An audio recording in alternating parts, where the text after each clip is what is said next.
नमस्कार, मेरा नाम है दिव्यांशी और आप देख रहे हैं भारत टॉकीज। भारत टॉकीज में आज हमारे साथ है एक बहुत ही खास मेहमान, जिन्हें हमने the great Indian comedy show, comedy circus और तमाम सीरियल्स, फिल्मों में देखा है और अभी हाल ही में रिलीज हुआ था मेट्रो पार्क, उसमें भी देख चुके हैं। पूर्वी जोशी जी, बहुत बहुत स्वागत है आपका हमारे इस खास प्रोग्राम में। थैंक यू सो मच, बहुत बहुत शुक्रिया for having me and for talking with me.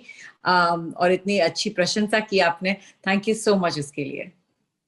पूर्वी जी, पहल शुरुआत मेट्रो पार्क सीरीज से करेंगे। क्या कॉन्सेप्ट है इस शो का, आप हमारे दर्शकों को बताना चाहें और कैसे जुड़ना हुआ इस शो से, इस वेब सीरीज से? तो पहले तो कहूंगी कॉन्सेप्ट, या तो पहले कहूँ कैसे जुड़ना हुआ, तो कॉन्सेप्ट अपने आप सामने आ जाएगा। जब मुझे इस शो की स्क्रिप्ट मेरे सामने आई, रणवीर शौरी के पास पहले गई और देन ही recommended my name. I am so fortunate, और उन्होंने मेरा नाम रेकमेंड किया। मैंने जब स्क्रिप्ट पढ़ी तो मुझे पहले रियलाइज हुआ कि ऐसा सिटकॉम, स्लाइस ऑफ लाइफ जिसे हम कह सकते हैं, हमारे खुद के जीवन का एक रिफ्लेक्शन, एक हमारे निजी जीवन का रिफ्लेक्शन बहुत कम है यहाँ पे। ओटीटी प्लेटफॉर्म्स पे ऐसे सिटकॉम्स बहुत कम देखने मिलते हैं जो आप फैमिली व्यूइंग कह सकते हैं जिसे, या तो आप बहुत लाइट हार्टेड कॉमेडी जिसे कह सकते हैं। तो और वो एक ऐसे परिवार के बारे में थी, जो एक भारतीय परिवार, इंडियन फैमिली जो अमेरिका में सेटल्ड है। कम या तो ऑलमोस्ट नहीं है ऐसा कोई शो जो एक इमिग्रेंट इंडियन फैमिली के बारे में बात कर रहा है, ना जो सिर्फ इंडिया में या तो मुंबई में, लेकिन अमेरिका में सेटल्ड है। तो मेरे लिए मैं बहुत आकर्षित हुई एक तो कॉन्सेप्ट को लेके कि कुछ अलग नया करने मिलेगा। तो कॉन्सेप्ट मेट्रो पार्क का यही था। मेरा हाँ कहने का रीजन भी यही था कि मैंने कभी भी पहले ऐसे एनआरआई गुजराती अमेरिकन कैरेक्टर नहीं प्ले किया था, जहाँ पे एक लहजा होगा, उसकी एक्सेंट होगी, उसकी एक स्टाइल होगी, और फिर भी दिल हिंदुस्तानी। तो मुझे ये बहुत अट्रैक्टिव लगा, और इसीलिए यही हमारे मेट्रो पार्क की जान है, हार्ट है, और इसीलिए मैंने उसे हाँ कहा। मेरे लिए ये करना बहुत बहुत एक्साइटिंग था। आपको इस रोल को अप्रोच करना कैसा रहा? आसान रहा, डिफिकल्ट रहा? क्योंकि आप खुद गुजरात से आती हैं, तो how was it? So, to be honest, I'm born and raised in Mumbai. तो but I am a Gujarati, of course. मेरी मदर टंग है, वो मेरी मातृभाषा है, तो मेरे लिए बहुत ही शायद कहीं ना कहीं वो मातृभाषा के साथ उसको वीव करना इजी था। लेकिन मैंने एक एफर्ट ये किया था कि ये कोई रेगुलर गुजराती कैरेक्टर नहीं है, एक अमेरिकन गुजराती है। तो उसके एक थोड़े लेयर्स होते हैं, उसकी भाषा में एक थोड़ा लहजा होता है, उसकी एक एक्सेंट होगी, वो अमेरिकन इंग्लिश बोलेगी, then she'll speak like that, she'll still have that accent when she talks. So I wanted to add all those layers to the character of Payal Patel. तो मेरे लिए ये बहुत इंटरेस्टिंग रहा है बतौर एक्टर कि मैं ये लेयर्स डालूं, थोड़ा उसको एंजॉय करूं। तो मेरे लिए हाँ, मैं एकदम ये नहीं कहूंगी तो सुपर इजी था, मेहनत जरूर थी, लेकिन हाँ बिकॉज मेरी मातृभाषा गुजराती है तो थोड़ा कहीं इजी भी रहा, डेफिनेटली। सेकंड सीजन आने वाला है और सेकंड सीजन में क्या बदलाव की, क्या कुछ चेंजेस हो सकते हैं, क्या उम्मीद कर सकते हैं दर्शक सेकंड तो सीजन? जो अगर आप those who have seen the season 1, अगर आपने सीजन 1 देखा है तो आप मैं यही कहूंगी कि आप पटेल परिवार और हमारे सारे एंसेम्बल कास्ट से मिले। लेकिन सीजन 2 आप हमें जानने लगेंगे, एक ज्यादा डीप डाइव कह सकती हूँ मैं कि एज अ फैमिली, एज हम हमारे सारे एंसेम्बल कास्ट के कैरेक्टर्स जो दूसरे कैरेक्टर्स थे, उनकी भी एक बैक स्टोरी आप जरा जानेंगे, हमारी बैक स्टोरी थोड़ी बहुत जानेंगे। और इस बार तो हम नए कैरेक्टर्स को भी इंट्रोड्यूस कर रहे हैं। We have Milind Soman, we have Sarita Joshi. Oh my god, what an honour to have that. तो ये बहुत इंटरेस्टिंग रहेगा, ये पूरे नए कैस्ट के साथ हमारा पूरा एक कैसे एक कॉम्बिनेशन और क्या सिचुएशन होगी। तो मैं जरूर कहूंगी कि मेट्रो पार्क सीजन 2 मेरे लिए पर्सनली, मेट्रो पार्क सीजन 1 तो बहुत अच्छा था, बहुत धमाकेदार था, लेकिन metro park season 2 we are really taking it higher. It's crazier, bigger and definitely lots more entertaining. जैसा कि अभी हम बात कर ही रहे थे कि it is based on America में बेस्ड है ये, और वहाँ जो इंडियन डायस्पोरा है उनका क्या रिएक्शन रहा? एक्साइटमेंट रही? उनके क्या कॉम्प्लीमेंट्स आए, क्या रिएक्शन रहा?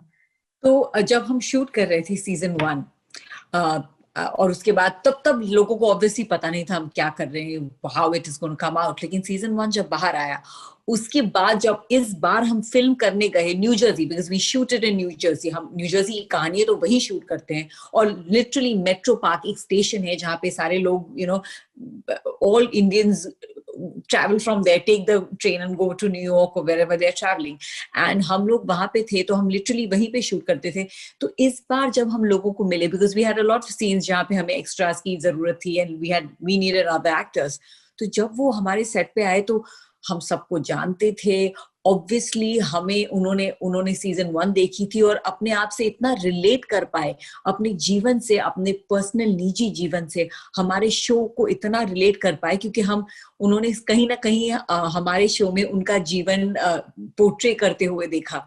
और ऐसा बहुत कम होता है कि इमिग्रेंट इंडियंस की हम बात कर रहे हो, तो उन्हें सचमुच बहुत अपनापन लगा, बहुत अच्छा लगा, बहुत मजा आया, हंसी भी आई, क्योंकि हम थोड़ी कटाक्षी और मजाक भी कर रहे हैं, लेकिन it's all in good faith. तो बहुत अच्छा और पॉजिटिव रिएक्शन रहा, और I am sure now with season 2 वो काफी एक्साइटेड होंगे देखने के लिए कि अब ये इमिग्रेंट फैमिली क्या कर रही है। अमेजिंग। रणवीर शौरी के साथ आपके काम को काफी पसंद किया जा रहा है, पर यंग ऑडियंस को शायद ये पता नहीं होगा कि आप लोगों ने 2004 में the great Indian comedy show के दौरान भी साथ काम किया है। विनय पाठक थे, गौरव गेरा थे। उस शो से कैसे जुड़ना हुआ? Oh my God, वो तो एक सचमुच यूनिक कहानी है। It was actually, I remember it was September of 2003.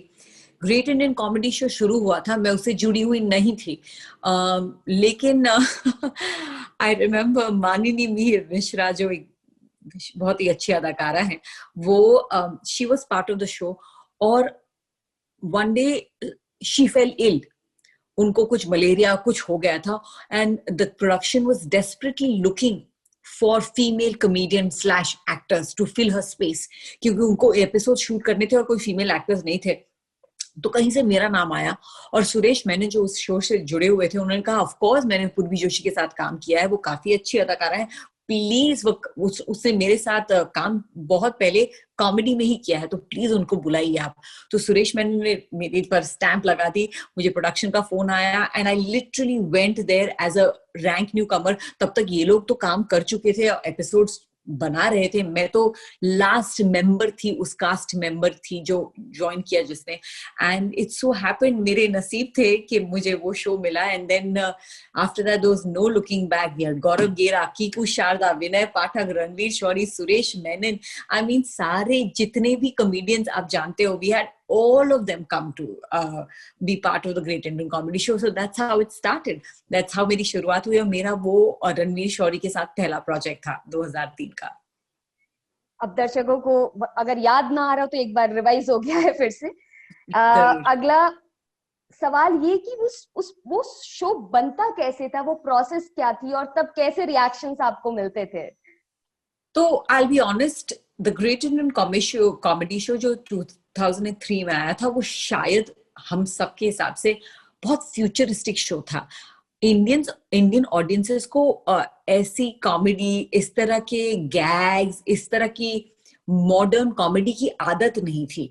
तो कहीं ना कहीं हमने एक नई दिशा पकड़ी, और हमने बहुत सारे, we gathered a lot of new audience, एक बहुत ही एक अलग यंग ऑडियंस हमें चाहने लगा, हमारे फैंस बने, हमें बहुत सारे मैसेजेस आते थे एक यंग ऑडियंस की तरफ से जो पहले कभी टीवी को देखता नहीं था।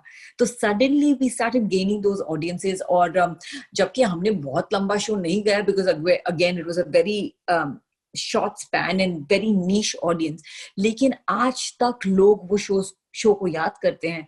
एंड द फैक्ट दैट आज भी लोग मुझे आके कहते हैं आपके वो ग्रेट इंडियन कॉमेडी शो, तो कहीं ना कहीं हमने ऐसी छाप जरूर छोड़ी होगी दैट लोग अभी भी उसे याद करते हैं। तो हाँ, it was a niche show, and I will be honest, it is one of the most, as an actor, one of the most satisfying experiences of my life, because इतने दिग्गजों के साथ काम करना, एक प्लेटफॉर्म शेयर करना, और हम लोग तो इतने क्लोज हो गए थे, we used to all be under in one makeup room. एक छोटा सा मेकअप रूम था जो बनाया गया था, there was one for girls and there was one for boys, लेकिन हम सब एक ही साथ रहते थे, खाना खाते थे, नाश्ता करते थे, और बहुत हंगामा करते थे। तो आज भी सुरेश, कीकू, गौरव, रणवीर, लेना है, मेरे करीबी दोस्त यानी मेरी फैमिली है। तो इतने सालों की दोस्ती कहीं ना कहीं हम जो काम करते थे उसकी एक मिसाल है, that the fact that we worked and we loved working together. तो ये it's 2003 and now it's 2021 and I am working with Ranveer Shorey again. तो मेरे लिए इसीलिए मेट्रो पार्क कहीं ना कहीं एक और स्पेशल भी है project, because we are back together. Great comedy, great Indian comedy show की बात करेंगे दोबारा से, कि पूछना चाहती हूँ कि उसमें मिमिक जो इम्प्रोवाइजेशन ज्यादा होता था या कैसे होता था, और आप कैसे नए कैरेक्टर्स और क्या मिमिक्री इंट्रोड्यूस करते थे? हम इम्प्रोवाइजेशन तो बहुत करते थे, और हमें लिबर्टी, हमें वो छूट भी दी जाती थी, हमें बहुत एनकरेज किया जाता था, सराहा जाता था अगर हम कर सके। और comedy is all about that. आप कॉमेडियंस को एक दायरे में, एक बॉक्स में बिठा के नहीं रख सकते, क्योंकि वो घुट जाएंगे। आप उनके टैलेंट को ऐसे बॉक्स में नहीं रख सकते, तो कहीं ना कहीं it's too much, it's not fair. तो हमें बहुत स्कोप दिया जाता था, बहुत लिबर्टी। हमारे director Shashank Shah, who is one of the finest directors I have ever worked with, and he is a dear friend, my family. वो हमेशा हमें एक स्कोप देते थे कि उड़ो, आपको जितना उड़ना है, जितना खेलना है, जितनी मजा करनी है करो। जो मुझे अच्छा लगेगा मैं जरूर एनकरेज करूंगा, अगर मुझे लगा नहीं ये मैच नहीं करा तो I'll be honest with it. So हमें बहुत इम्प्रोवाइजेशन करने का स्कोप मिलता था, and you'll be surprised metro park में भी हमें इम्प्रोवाइज करने का बहुत बहुत स्कोप दिया जाता है। मेरे दोनों director Abhi and Ajayan have told us as actors please enjoy. और हाँ, वो बहुत एक दायरे में रखते हैं हमें, एक टोन है हमारे शो का। अगर उन्हें कहीं लगे कि नहीं ये मैच नहीं कर रहा, ये कैरेक्टर को सूट नहीं कर रहा, तो बेशक हमें कह देते हैं। But otherwise Ranveer, me, everyone else, Omi, Vega, we all really improvise. तो काफी इम्प्रोवाइजेशन की है, बहुत मजा किया। और मेट्रो पार्क में कहीं ना कहीं आपको वो दिखेगा भी, आप आउटटेक्स देखेंगे तो आप you'll realize कि हम बहुत हंस रहे हैं इन आउटटेक्स, बिकॉज पहली बार किसी ने कुछ कर दिया सेट पे। So it is improvisations definitely happen. Comedy circus पे आते हैं, इस शो से कैसे जुड़ना हुआ? You mean Metro Park? Comedy circus. Comedy Circus. Oh, Comedy Circus. Comedy Circus was honestly, I just got a call one day because again, हम इतने कम फीमेल कॉमेडियंस थे, और शायद अभी भी हैं, बेटर हो गए हैं, पहले से तादाद थोड़ी बढ़ गई है, लेकिन अभी भी compared to the boys we are still the minority unfortunately.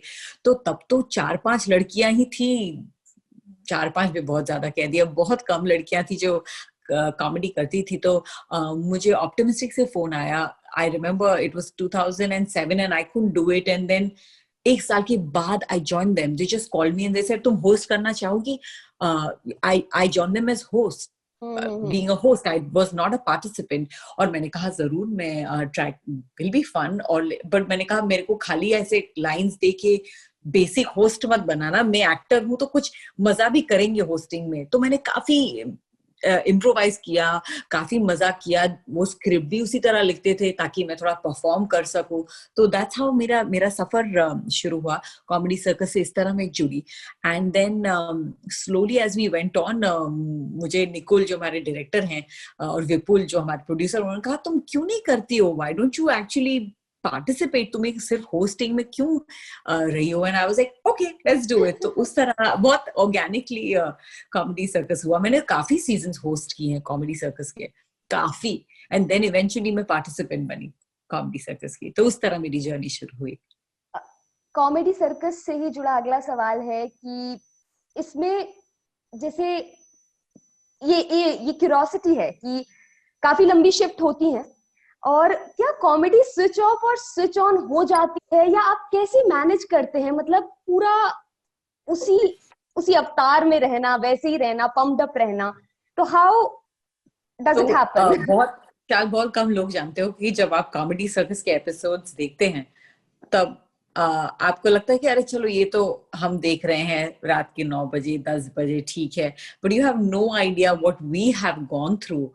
जब हम कॉमेडी सर्कस के एपिसोड्स करते थे तब एक दिन में 2 एपिसोड्स करते थे। मैं 8:30-9 बजे सुबह अपने सेट पे पहुंचती थी, रिहर्सल करती थी, I used to get ready, makeup करके मेरा फर्स्ट एपिसोड 3-4 बजे शुरू होता था, और फिर इट वाज सीमलेस। उसके बाद हमें ब्रेक मिलता था, हम खाना खाते थे, रिहर्स करते थे, परफॉर्म करते थे, और जो सेकंड एपिसोड था वो शुरू होता था शायद रात के 2 बजे, शायद रात के 3 बजे। हमने 2-2, 3-3, 4-4 मैंने 5 बजे कॉमेडी सर्कस पे परफॉर्म किया है, और मैं 7 बजे घर पे पहुंच के सोई हूँ। हमने बहुत मेहनत की है, लेकिन उस वक्त जब आप स्टेज पे जाते हो तो you forget everything because you are performing live. हमें कॉमेडी सर्कस में रीटेक्स नहीं मिलते थे। अगर हम लाइन भूल गए या तो लाइन फंबल कर दी या कुछ मिस्टेक हो गई, we had to go with the flow. Comedy circus जो आप देखते हैं सारे episodes, nothing was cut, nothing was put. अच्छा चलो एक काम करते हैं, ये पूर्वी का ना क्लोजअप बराबर ले लेते हैं। It was never like this. It was all truly live in the sense जो आप हमने परफॉर्म किया वो आपने देखा। तो काफी डिफिकल्ट और काफी स्ट्रेसफुल शूट रहता था। तो आज भी जब मैं एपिसोड्स देखती हूँ मुझे यार कभी कभी लगता है, माय गॉड, ये मैं, और मैंने बहुत बार एपिसोड्स में बोला भी है, क्या बात है, I used to enter and dance and I be like, क्या बात है, रात को 4 बजे डांस करने का मजा ही कुछ और है। बिकॉज ये सच था, मैं रात को 4 बजे डांस कर रही थी and I was starting the episode. So लेकिन बहुत ही एक्साइटिंग जर्नी और इंटरेस्टिंग जर्नी। तो कॉमेडी ऑन ऑफ का ऐसा है कि जब हम स्टेज पे आते हैं, हम कलाकार हैं, हम अभिनेता हैं, हम सब भूल जाते हैं, हम उसी में मग्न हो जाते हैं, एंजॉय करते हैं वो 15-20-30 मिनट जब हम स्टेज पे रहते हैं। We perform and then we leave. So it just happens naturally. आपके हिसाब से कॉमेडी सर्कस में ही राइटिंग के लेवल पर ज्यादा खेला जाता था या परफॉर्मेंस के लेवल पर? दोनों, और कभी कभी परफॉर्मेंस राइटिंग पे हावी होता था और कभी राइटिंग परफॉर्मेंस पे। तो I will never say that because हमारे राइटर्स भी कमाल के थे। I mean, Mankush Arora, one of the finest writers also, जो आज कपिल शर्मा का शो लिख रहे हैं, वो मेरी टीम का राइटिंग लिखते थे, मेरा और मंत्रा मुक्त का। Mantra again one of my favourite, one of my closest friends and dear friends, and what a fine performer. वो भी थिएटर से कहीं ना कहीं, तो हमारी दोनों की एनर्जी बहुत मैच करती थी। तो नो, तो मैं दोनों को कहूंगी कि it was a combination of both, और जैसे कि मैंने कहा, एक कभी ना कभी एक दूसरे पे हावी हो जाते थे। अभी आपने मंत्रा जी का नाम लिया, तो अभी मैं एपिसोड देख रही थी आपका, एक अनारकली वाला कॉमेडी सर्कस के Oh अजूबे। my, I remember that episode. So that was really funny. I was continuously laughing and my colleagues were like, what are you watching actually?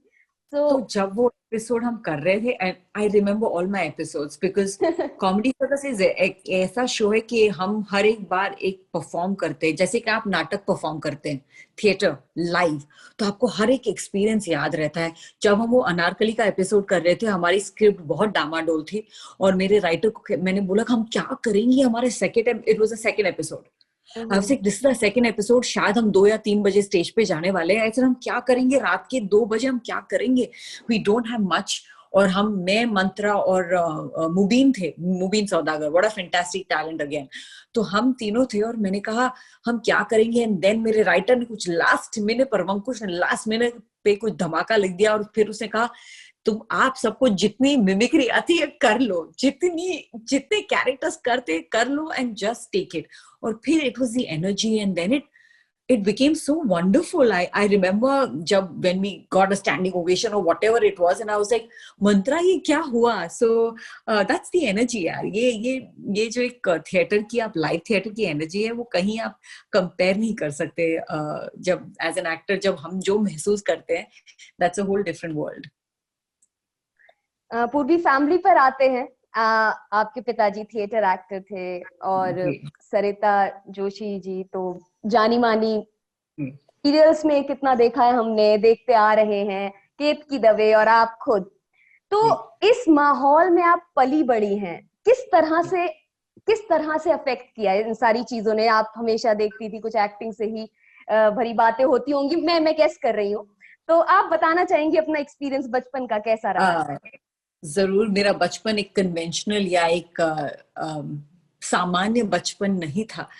सामान्य का मतलब ये नहीं कि कोई हर एक का एक बचपन सामान्य या एक रेगुलर कह सकते हैं। मेरा बचपन उस तरह का नहीं था। मैं एक एक्टर थिएटर फैमिली से जुड़ी थी, तो मेरी जिंदगी ऐसी थी। मेरे वीकेंड्स मेरी मम्मी के साथ रिहर्सल्स में और थिएटर परफॉर्मेंसेस में जाते थे, उनके रिहर्सल देखना, विंग्स में खड़े होकर उनका परफॉर्मेंस देखना, लोगों की तालियों की आवाज सुनना, वाह सुनना, फिर परफॉर्मेंस के बाद इतने सारे लोग आके oh my god Sarita ji, flowers and compliments and so many fans waiting outside for her. तो वो एक अलग माहौल था। मैं बड़ी हुई जब my sister was doing so well. She was, you know, this beautiful woman, an actor, and everyone knew her. तो जब वो मुझे कभी स्कूल में पिकअप करने आती थी तो मेरे बहुत गर्व से मेरा मेरा सीना चौड़ा हो जाता था कि ये मेरी बहन है, ये मेरी माँ है। तो yes, my upbringing was around this whole family,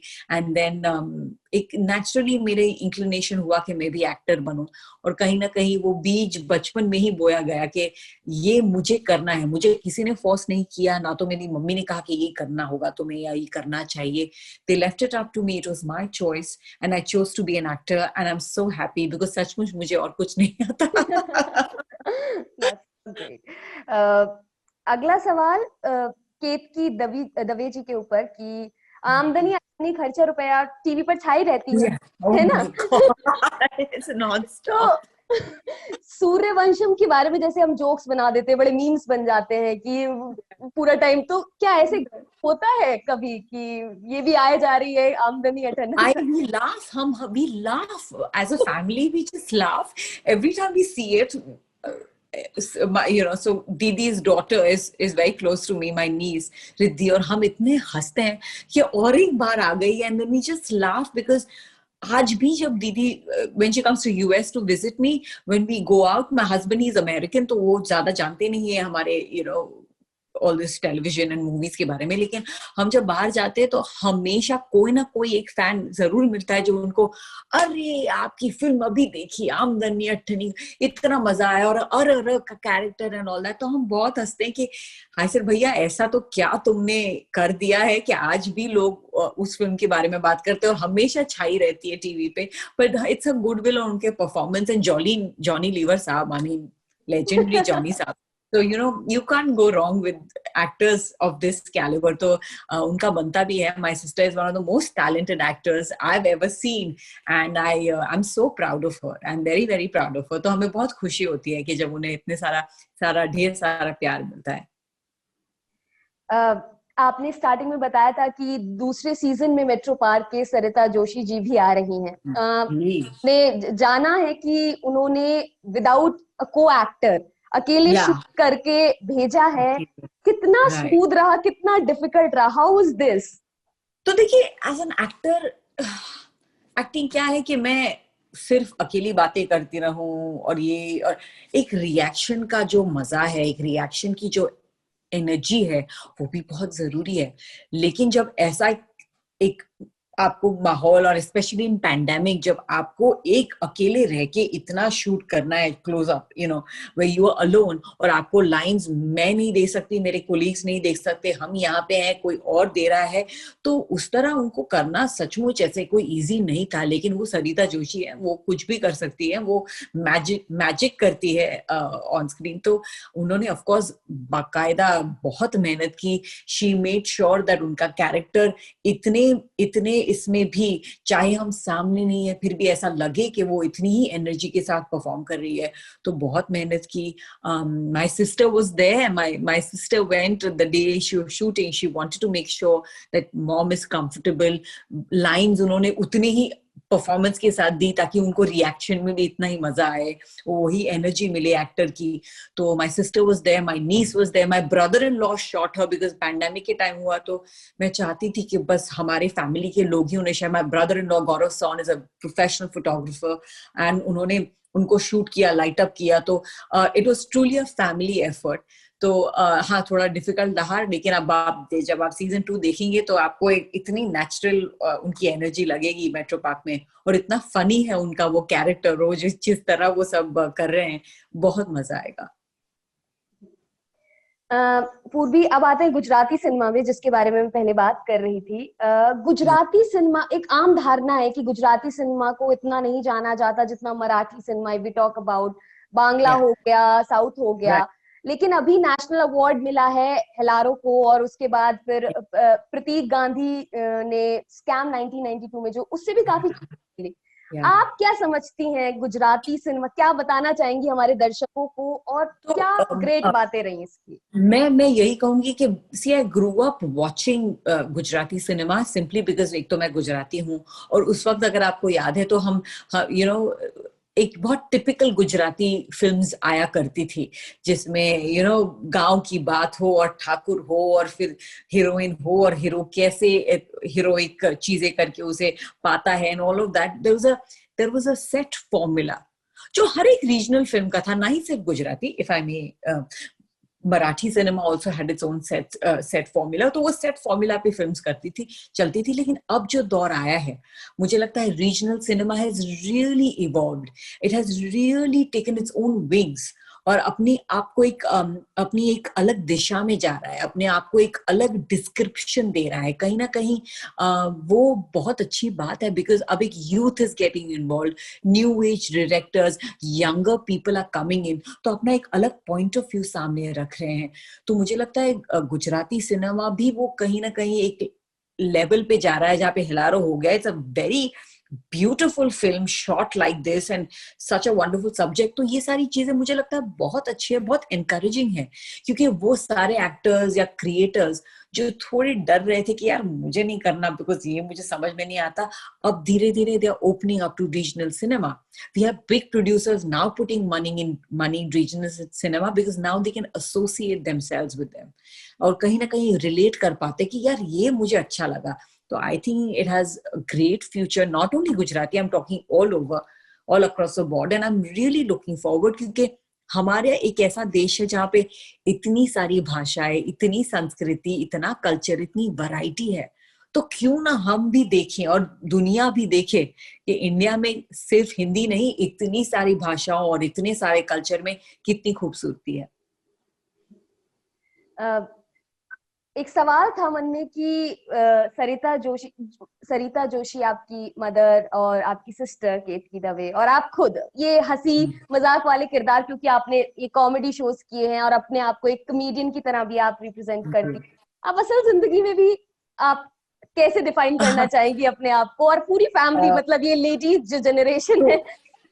definitely हम तीनों, मैं, मेरी मॉम और माय सिस्टर, ह्यूमर जरूर हमारे जिंदगी का, निजी जिंदगी का बहुत अहम हिस्सा है। हम बहुत सचमुच निजी जिंदगी में भी, चाहे दुख हो सुख हो, ऊपर हो नीचे हो जिंदगी में, हम हमेशा ह्यूमर को बहुत यूज करते हैं, उसका सहारा लेके बहुत आगे बढ़े हैं। बचपन से लेके आज तक हमने कहीं ना कहीं अपने दुख पे एक स्माइल लगा के, हंसी मजाक बना के उसको कम ही किया है, और आज भी करते हैं, and we laugh about it. हम लोग बहुत मस्ती करते हैं, और कहीं ना कहीं एक ह्यूमर हमारी जिंदगी का बहुत अहम हिस्सा है, और कहीं वो मेरे प्रोफेशनल करियर में रिफ्लेक्ट करता है। My sister, when you meet my sister, if you meet my mother and if you spend time with them, आपको रियलाइज होगा कि सचमुच ये तो funny है, they are funny, they like humor, we all have a sense of humor and we all laugh, and हम अपने आप को ज्यादा सीरियसली नहीं लेते, हम एक दूसरे की काफी मजाक करते हैं, और हम मम्मी की तो बहुत करते हैं, ताकि mummy get angry also that तुम दोनों बहनें मिलके हमेशा मुझे but that's how we were raised and how we grew up. तो जी जिंदगी में हमारे कॉमेडी और ह्यूमर का बहुत बहुत अहम हिस्सा है और हमेशा रहेगा, and I hope I can pass that on to my child also. Definitely you will. दुआएं। एक और सवाल था कि आप इतना कॉमेडी से रिलेटेड हमने बात की, कोई कंटेम्पररी कॉमेडियन जो आपको बहुत पसंद हो? Oh my God. There are many. How can I it's so unfair. But I really enjoy Zakir.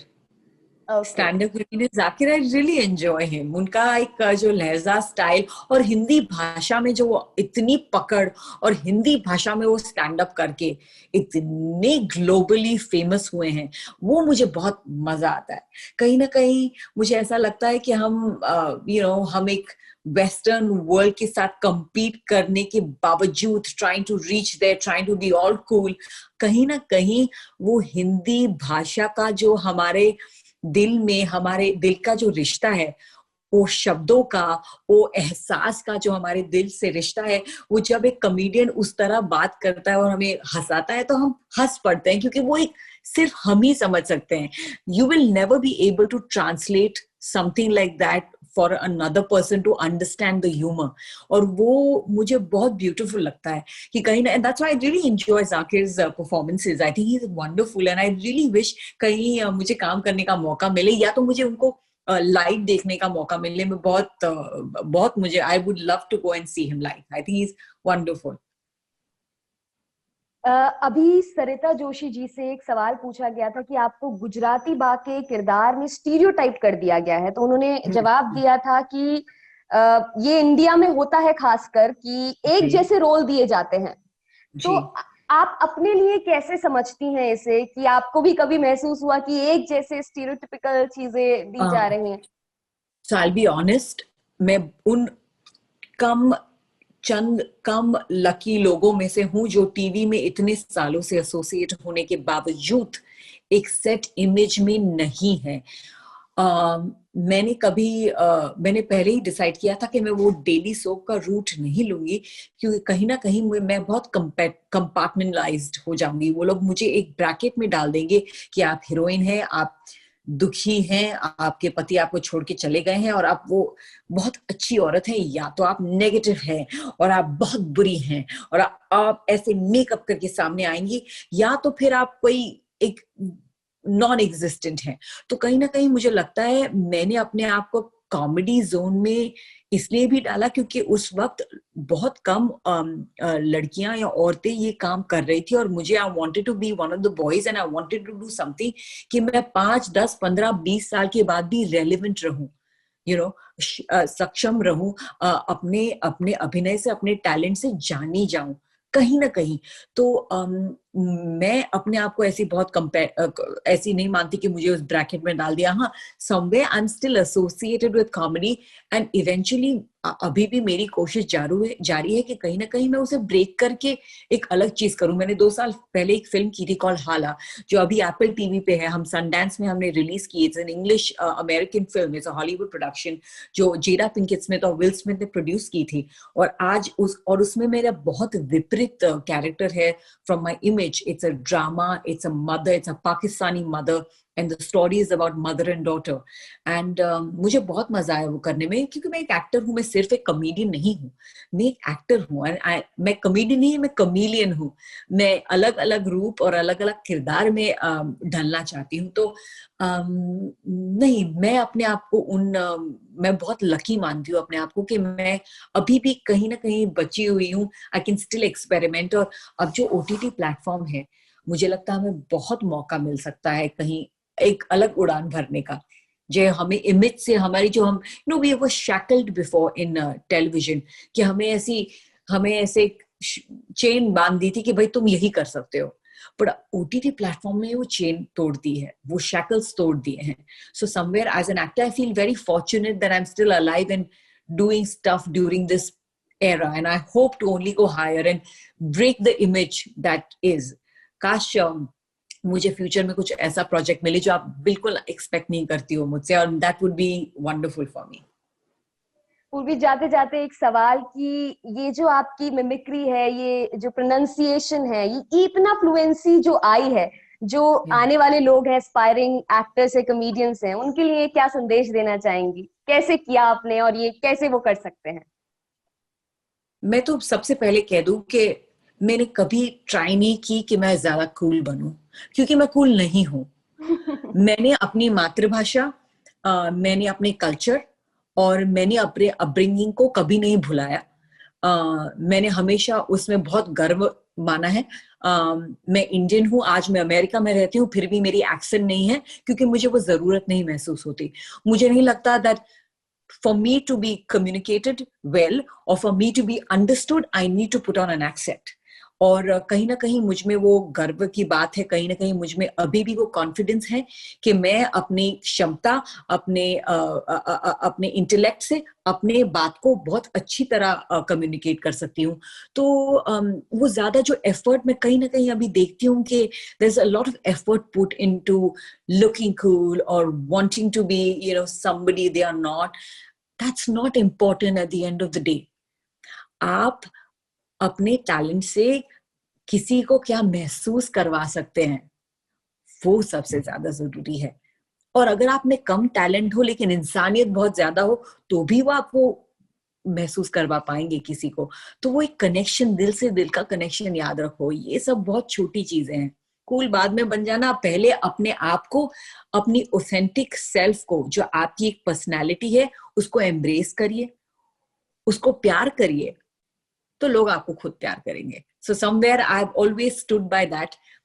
As a child, I was put into a school which was Gujarati medium school. I was born and raised in Nepensi Road, but I went to a Gujarati medium school. I had to make an extra effort so I could understand and learn English. Now I'm in America. So it's very funny कि जब लोग मुझसे बात करते हैं, people, all my Gora friends are like, my God, you speak so well. I was like, no, I made an effort, but it's not my first language. It's not my second. It's not even my third. But here I am. So I'm never ashamed of who I am, my culture. In fact, I'm very proud of it. So just be proud of who you are, believe in yourself, and everything else will follow. Thank you so much पूर्वी, बहुत बहुत शुक्रिया आपका इतनी बेहतरीन बातचीत के लिए. और लास्ट वाला मंत्रा तो कमाल ही हो गया बिल्कुल. और अपने दर्शकों से कहना चाहेंगे कि मेट्रो पार्क सीजन 2 आने वाला है, और क्या आप कुछ कहना चाहती हैं तो बिल्कुल. जी जरूर. मैं मेट्रो पार्क के बारे में इतना ही कहूंगी कि इस दौर में जहां आप OTT प्लेटफॉर्म पे आपके पास इतनी सारी चॉइसेस है, लेकिन कहीं ना कहीं एक फैमिली व्यूइंग वाली चॉइस बहुत कम है. जो आप, ऐसा कोई शो जो आप अपने दोस्तों के साथ, पेरेंट्स के साथ, बच्चों के साथ खुल के देख सके, हंस सके, ऐसे बहुत कम शोज हैं आज OTT प्लेटफॉर्म पे. तो मेट्रो पार्क का यही USP है. एक तो एक इंडियन इमिग्रेंट फैमिली की बात है. ऐसा सब्जेक्ट आज आया नहीं अब तक कि सिर्फ इंडियन नहीं लेकिन अमेरिकन इंडियंस कैसे जीते हैं, कैसे स्ट्रगल करके फिर भी अपनी इंडियन, अपनी भारतीयता को इतने दिल के करीब रखते हैं. तो ऐसा शो देखिए, हंसिए. हम एक पैंडेमिक के से गुजर रहे हैं जहां हमने बहुत डिप्रेशन और दुख देखा है. तो कहीं ना कहीं हम साल की शुरुआत हंसी से करें, और एक लाइट हार्टेड सिटकॉम आपके, शायद कहीं ना कहीं आप हमें रिलेट भी कर पाएंगे हमारे कैरेक्टर से. तो प्लीज मेट्रो पार्क देखिए. It's all now, it's streaming on arrows now. You can go on Apple Plus TV also and watch it. तो प्लीज देखिए, हंसिए, मुस्कुराइए, अपने गमों को भूलिए, and then you know that life is still good and you can do good. So please watch Metro Park. Thank you so much, Purvi. Thank you so much. It was wonderful talking to you. You're welcome. We are ending this, and all the best for this show. Thank you so much. You had such wonderful questions. Wonderful. Thank you so much. It was my pleasure.